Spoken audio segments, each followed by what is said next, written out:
Salut à tous et bienvenue dans ce nouvel épisode de la critique, le numéro 3. Et cette fois-ci, je m'attaque à la série Gotham, qui est une série bien fat. Alors, la série Gotham, clairement, pour ceux qui connaissent pas du tout les univers DC Comics, Gotham, c'est la ville de Batman. Batman qui est également Bruce Wayne dans la vie réelle. Et donc, la série prend place dans la jeunesse de Bruce Wayne. Il a une petite douzaine d'années, quoi.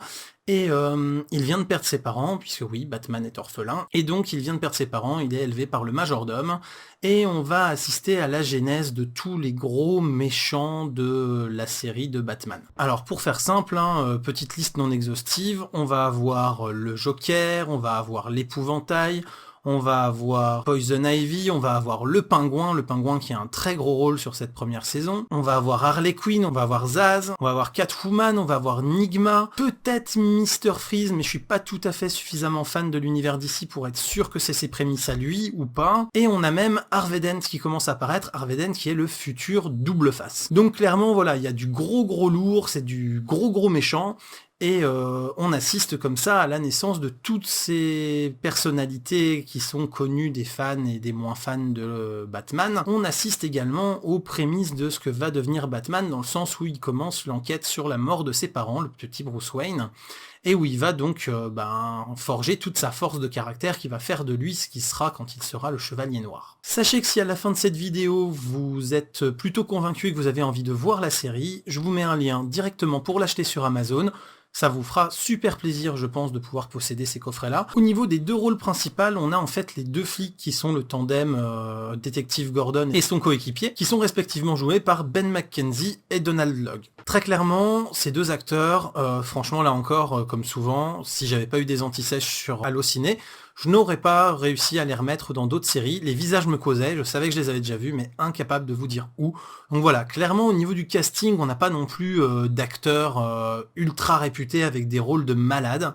Et c'est pas plus mal parce que ça évite aussi d'avoir des rôles vraiment magistraux et marquants en tête quand on les voit, et ça permet de vraiment rentrer dans l'univers de Gotham. Clairement les points forts de la série, c'est déjà sa taille. Pour cette saison 1, on a 23 épisodes, si je me trompe pas. Je crois que c'est ça, 23 ou 24, je sais plus, j'ai pas bien révisé avant la vidéo. Donc en tout cas, on a une vraie première saison. On n'a pas ces demi-saisons où on reste sur nos fins comme ça se fait beaucoup en ce moment, et on a vraiment le temps d'approfondir les personnages, de rentrer dans l'ambiance, de s'imprégner de tout ça. On a vraiment des bases très solides qui sont posées par cette première saison de Gotham, qui promet vraiment des très jolies choses pour la saison 2. Donc ça c'est vraiment une super bonne nouvelle, déjà au départ. Au niveau de la réalisation, au niveau du jeu d'acteurs, au niveau des quelques effets spéciaux qu'il y a, franchement, il n'y a absolument rien à redire, c'est propre, c'est clair, c'est lisible, c'est bien foutu, c'est bien pensé, c'est bien conçu. Enfin bon voilà, je veux dire, la série, elle envoie vraiment du lourd dès le départ, et vous avez 23 épisodes où elle continue d'envoyer du lourd non-stop. Le petit bémol pour moi, puisque je vais passer au point faible, c'est quand même que ça reste une série très orientée policier. J'aime pas les séries policières. Voilà, faut le savoir, les séries d'enquête, les trucs comme ça me saoule vite. J'ai jamais réussi à finir complètement la série NCIS. Les experts, j'en ai regardé 4 épisodes histoire de dire, et clairement j'accroche pas. Enfin voilà, je sais que je vais faire bondir certains fans de ce type de série, mais voilà, c'est vraiment le genre de truc sur lequel je n'accroche pas du tout. Donc pour moi c'était un point faible, ça l'est quand même, parce qu'il y a pas mal de côté enquête, mais c'est totalement compensé, et donc c'est un point faible un peu en point fort, par l'ensemble de l'univers qui se met en place et des références à l'univers DC Comics et à l'univers de Batman. Donc ça c'est vraiment sympa, parce que même si vous n'aimez pas comme moi les séries policières, vous allez y trouver votre compte à partir du moment où vous aimez l'univers de DC Comics et l'univers de Batman et de Gotham. Et si en plus vous aimez les séries policières, bah alors là, apothéose, open bar, vous pouvez y aller, c'est que de la joie, quoi. Que du bonheur, que du bon, voilà. Au niveau des autres points faibles aussi, il y a quand même le fait que ça fait beaucoup de personnages qui sont créés, et que moi je m'attendais à avoir un petit peu plus de choses sur la genèse de Batman. Et sur cette première saison, on se consacre vraiment à la naissance des gros méchants et à ce qui a permis à ces gros méchants de devenir tels qu'ils sont. Ça permet aussi de se rendre compte que si certains sont clairement méchants à la base, ont un vrai mauvais fond, d'autres ne sont pas si méchants que ça et vont le devenir par la force des choses, par les aléas de la vie. Donc ça c'est quand même assez sympa. Par contre, si vous regardez Gotham pour avoir la genèse de Batman, clairement, en tout cas sur cette première saison, vous risquez d'être très déçu, et c'est un petit bémol pour moi que je mets dans les points négatifs. Bon, comme vous le voyez, voilà, en termes de points faibles, il n'y a vraiment pas grand chose, hein, c'est vraiment plus par mon a priori, ce que j'en attendais et mon ressenti, plus que des vrais points faibles qui sont liés à la série en elle-même, quoi. Là, à ce niveau-là, il y a vraiment pas grand-chose à redire. Vous l'aurez compris, à la vue de ses points forts et de ses points faibles, j'ai quand même été très convaincu par cette série, qui installe bien le background qui va permettre ensuite de développer les choses, qui a une ambiance vraiment à elle, que ce soit sur le côté photographie ou sur le côté vraiment scénaristique.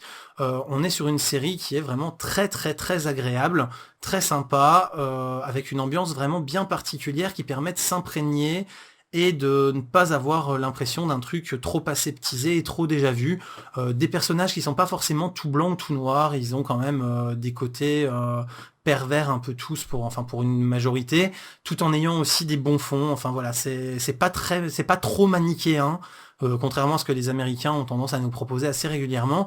Donc voilà, franchement, c'est une très très bonne première saison, et cette saison 1, je lui mets sans conteste 5 étoiles, parce que voilà, me faire apprécier pleinement 23 ou 24 épisodes d'une série policière, hein, puisque ça reste ça quand même au fond, dans les fondements, je trouve que c'est quand même très très bien joué, et ça mérite largement les 5 étoiles.